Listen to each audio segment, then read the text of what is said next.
Itu banyak sekali barang milik negara. Belum lagi kalau dulu tanah-tanah. Kalau menterinya lagi seneng, oh saya kepengen jual tanah, saya jual tanah saja. Karena dulu nggak pernah ada pengadministrasian. Sehingga banyak sekali republik itu kehilangan cukup banyak aset-aset strategis. Salah satu contoh yang barangkali Anda semua lihat adalah kompleks Senayan Gelora Bung Karno. Dulu Presiden Soekarno itu membangun seluruh kompleks itu sampai dengan Manggalawana Bakti TVRI sampai kepada Hotel Hilton, semuanya itu termasuk Hotel Mulia. Itu kamu harus mengenal kepada Allah, sering menampakkan diri di hadapan Allah. Assalamualaikum warahmatullahi wabarakatuh, sahabat subscriber. Kali ini kita akan menyaksikan satu pernyataan yang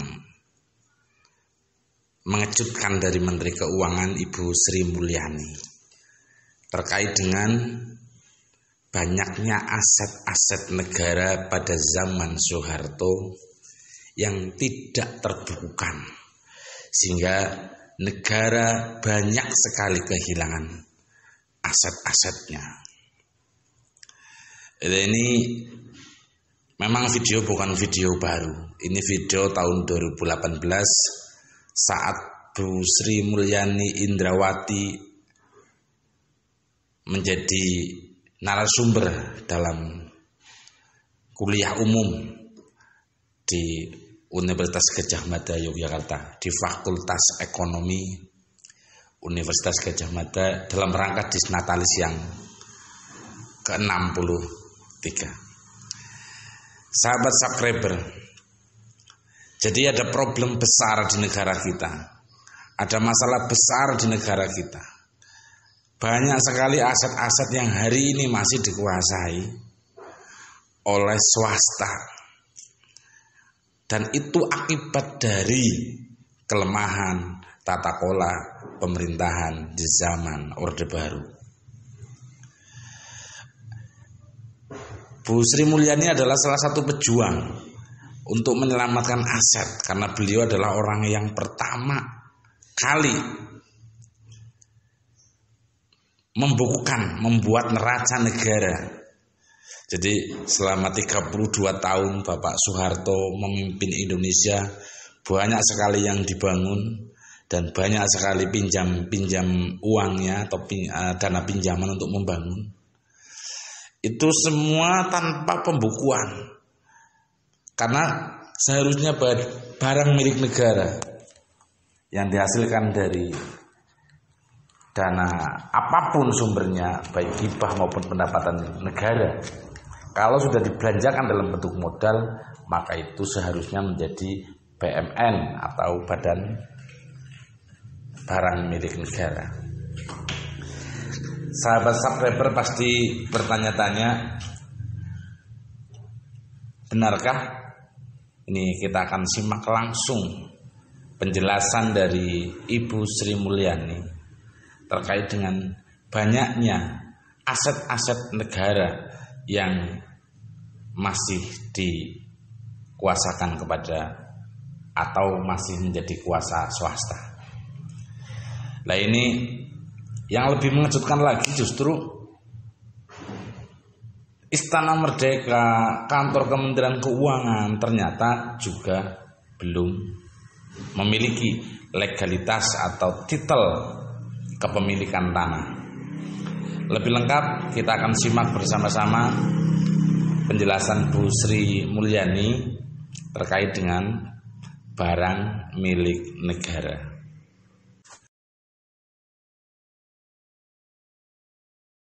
mulainya Republik Indonesia tadinya nggak punya neraca. Jadi barang milik negara pun tidak diadministrasikan, tidak direkod. Kita asal bangun, waktu Pak Harto 30 tahun bangun banyak sekali, nggak ada pembukuannya. Jadi waktu kemudian terjadi krisis, kemudian kita punya undang-undang keuangan negara dan perbendaharaan negara, kita baru mulai membangun neraca keuangan. Disitulah baru kita mulai muncul, oh mari kita membukukan dan merekod. Pertama mengadministrasikan, masukkan dulu dalam buku. Karena dulu sering sekali, saya nggak tahu, Anda semuanya mahasiswa masih sangat muda. Kalau zaman kami sebagai baby boomer, saya sering sekali ada universitas bangun perumahan dosen. Itu tanahnya milik negara dibangun. Kemudian dosennya sudah pensiun, dosennya sudah meninggal, itu masih dimiliki oleh dosen itu. Tanpa kejelasan apakah barang itu dihibahkan atau tidak. Sehingga di universitas masih masuk dalam pembukaan universitas, tapi sebetulnya ini sudah dipakai oleh dosen dan anak cucunya. Itu banyak sekali barang milik negara. Belum lagi kalau dulu tanah-tanah. Kalau menterinya lagi seneng, oh saya kepengen jual tanah, saya jual tanah saja. Karena dulu nggak pernah ada pengadministrasian. Sehingga banyak sekali republik itu kehilangan cukup banyak aset-aset strategis. Salah satu contoh yang barangkali Anda semua lihat adalah Kompleks Senayan Gelora Bung Karno.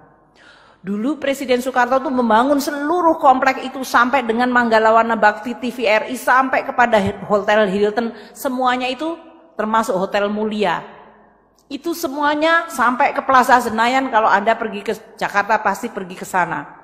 Itu semuanya adalah semua kompleks milik negara, Kemayoran. Karena tidak pernah dibukukan, suatu saat terjadi tadi kerjasama, tiba-tiba swasta sudah punya title. Sehingga waktu kami memulai membuat pembukuan, Hotel Hilton itu sudah tidak ada di dalam title-nya. Kita hilang. Yang sekarang jadi Hotel Sultan. Hotel Mulia itu kita harus fight banyak sekali untuk bisa bahwa title-nya tetap punya pemerintah, tapi kerjasamanya boleh swasta. We are losing quite a lot of significant position, lokasi, hanya karena dulu republik ini nggak punya buku, nggak punya neraca. Jadi Anda semuanya yang masih baru-baru ini ya, masih muda-muda sekali. This is what I call it revolusinya Indonesia. Tidak dengan mungkin berdarah-darah, tapi perubahan fundamental waktu republik pertama kali membuat neraca adalah merupakan demarkasi penanda bahwa republik zaman, kalau orang Indonesia bilang jahiliyah, zaman sebelum itu diatur dan sekarang republik sekarang sudah diatur. Apakah gampang? Sangat tidak gampang. Dan saya adalah Menteri Keuangan yang pertama kali, Pak Hadianto, waktu itu Busum, membangun neraca.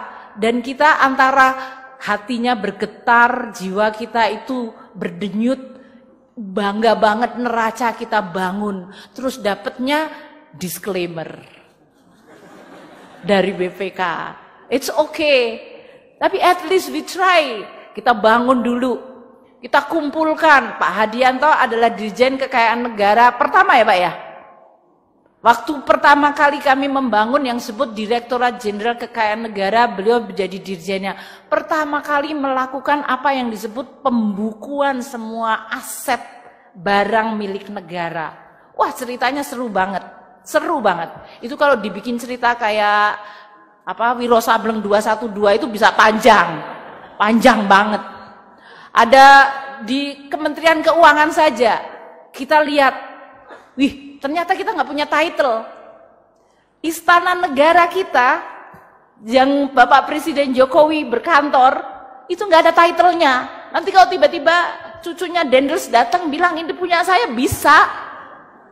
Itu real story. Itu real story. Jadi jangan lupa Kementerian Keuangan depan itu adalah gedung Dendels dia. Itu gedung yang dibuat untuk sebagai, sebetulnya waktu itu adalah headquarternya VOC kan. Sebelumnya VOC kemudian diambil alih sama pemerintah Belanda. Jadi kalau kita tidak punya title, it could be banyak sekali lokasi maupun bangunan itu bisa diambil alih. Jadi waktu heroik kita melakukan tahun 2000 nggak punya neraca. Jadi Anda semuanya yang masih baru-baru ini ya, masih muda-muda sekali. This is what I call it revolusinya Indonesia. Tidak dengan mungkin berdarah-darah, tapi perubahan fundamental waktu republik pertama kali membuat neraca adalah merupakan demarkasi penanda bahwa republik zaman, kalau orang Indonesia bilang jahiliyah, zaman sebelum itu diatur dan sekarang republik sekarang sudah diatur. Apakah gampang? Sangat tidak gampang. Dan saya adalah Menteri Keuangan yang pertama kali, Pak Hadianto, waktu itu Busum, membangun neraca. dan kita antara hatinya bergetar, jiwa kita itu berdenyut, bangga banget neraca kita bangun, terus dapatnya disclaimer dari BPK. It's okay, tapi at least we try. Kita bangun dulu, kita kumpulkan. Pak Hadianto adalah Dirjen Kekayaan Negara pertama ya Pak ya. Waktu pertama kali kami membangun yang disebut Direktorat Jenderal Kekayaan Negara, beliau menjadi dirjennya. Pertama kali melakukan apa yang disebut pembukuan semua aset barang milik negara. Wah, ceritanya seru banget. Seru banget. Itu kalau dibikin cerita kayak Wiro Sableng 212 itu bisa panjang. Panjang banget. Ada di Kementerian Keuangan saja. Kita lihat, wih, ternyata kita nggak punya title. Istana negara kita yang Bapak Presiden Jokowi berkantor itu nggak ada titlenya. Nanti kalau tiba-tiba cucunya Dendels datang bilang ini punya saya, bisa. Itu real story. Itu real story. Jadi jangan lupa Kementerian Keuangan depan itu adalah gedung Dendels dia. Itu gedung yang dibuat untuk sebagai, sebetulnya waktu itu adalah headquarternya VOC kan. Sebelumnya VOC kemudian diambil alih sama pemerintah Belanda. Jadi kalau kita tidak punya title, it could be banyak sekali lokasi maupun bangunan itu bisa diambil alih. Jadi waktu heroik kita melakukan tahun 2000 berapa Pak Hadianto? 2006-2007. The whole effort kita lakukan untuk membangun barang milik negara. Dan tentu saja kita disclaimer. Karena masih banyak ada yang cuma ditaruh aja, pokoknya masuk neraca dulu supaya nggak hilang.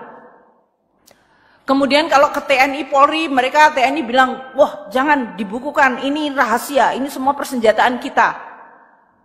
Tapi ada helikopter yang sudah nggak dipakai, yang harusnya dimusnahkan, ya tidak dimusnahkan, pokoknya itu rahasia.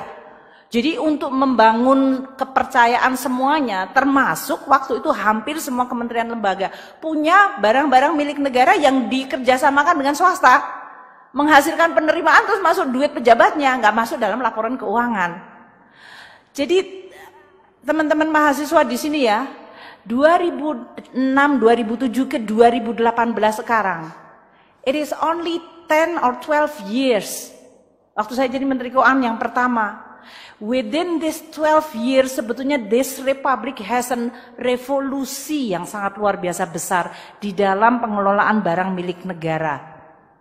Dan itu bertahap. Waktu itu setiap kementerian negara sampai kita kulon nuwun datengin bilang, Mbak, kita harus lakukan. Bayangkan dulu jalan kita nggak pernah inventorize. Kita nggak pernah tahu kita udah bangun berapa jembatan, kita nggak tahu berapa sekolah kita bangun, universitas pun kita nggak tahu.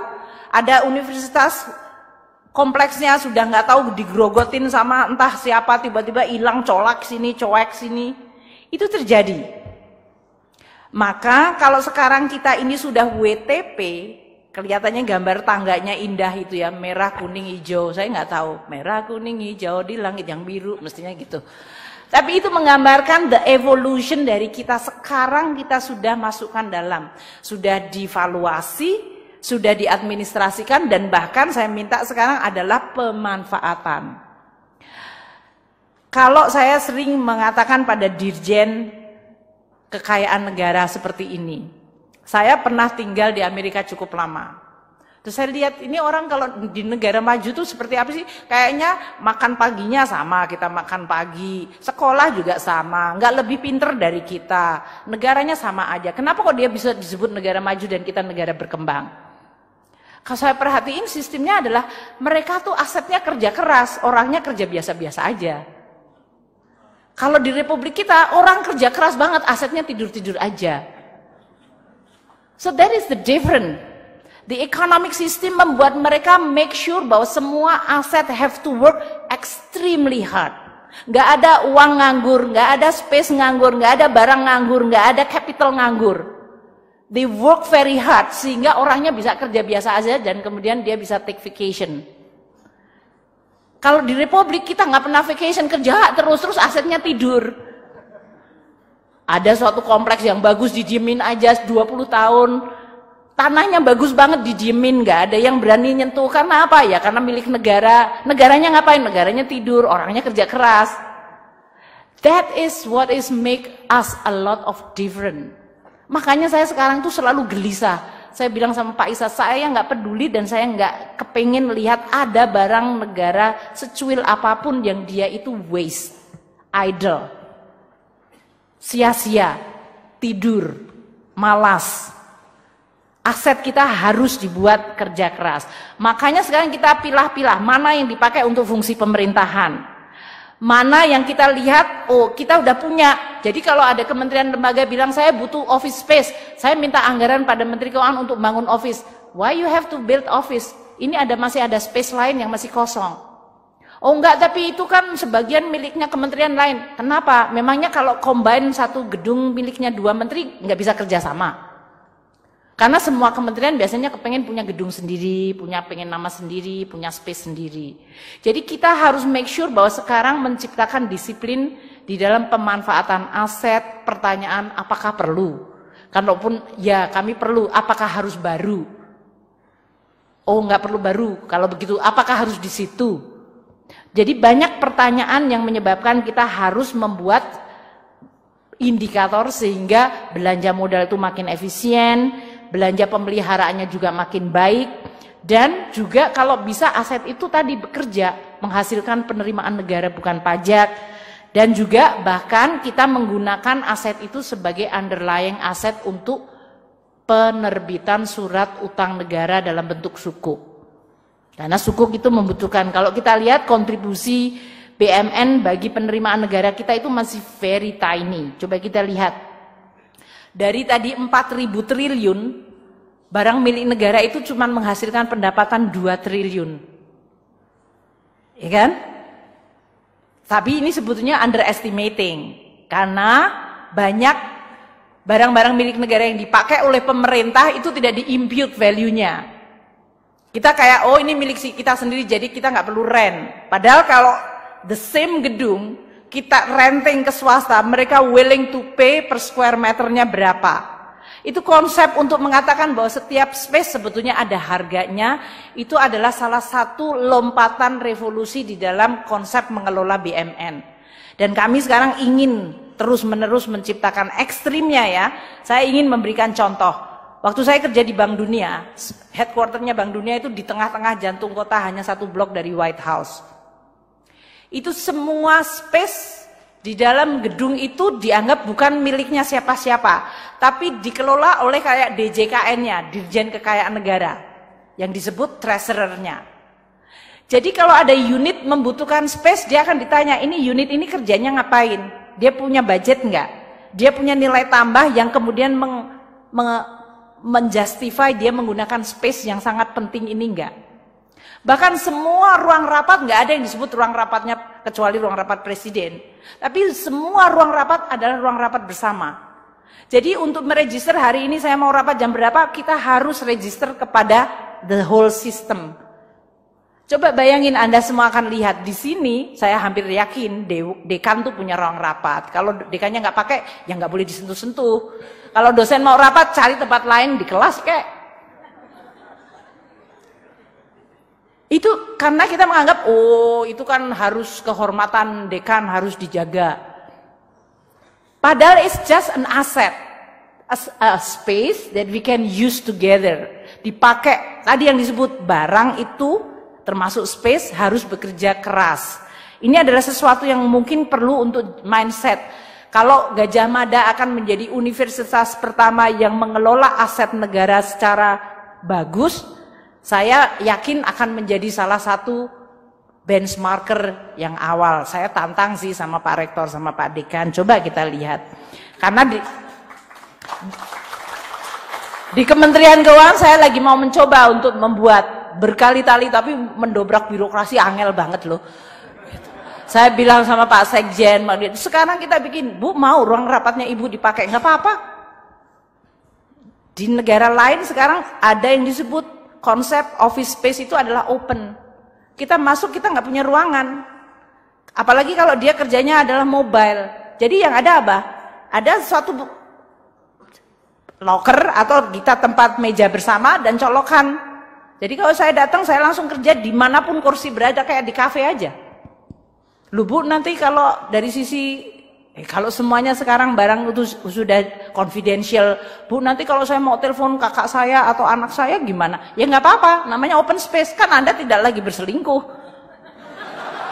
Saya harus bilang, oh saya diterima, saya lagi harus ketemu sama guru, anak saya sakit. Emangnya kenapa? Semua orang juga punya anak, semuanya punya itu. So open space creating transparansi, tapi juga yang disebut seluruh alokasi itu dipakai secara maksimal.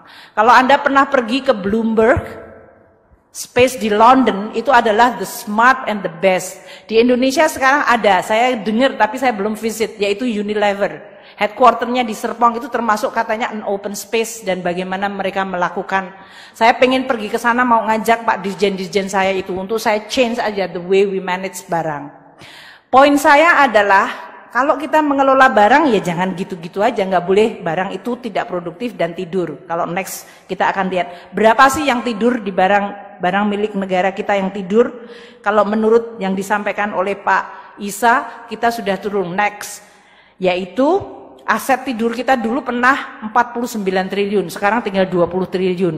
Kecil enggak sih, 20 triliun gede banget. Tapi sudah turun separuh, jadi sudah bagus. Lebih dari separuh. Tapi kita ingin tidak ada yang disebut aset yang tidur dan idle.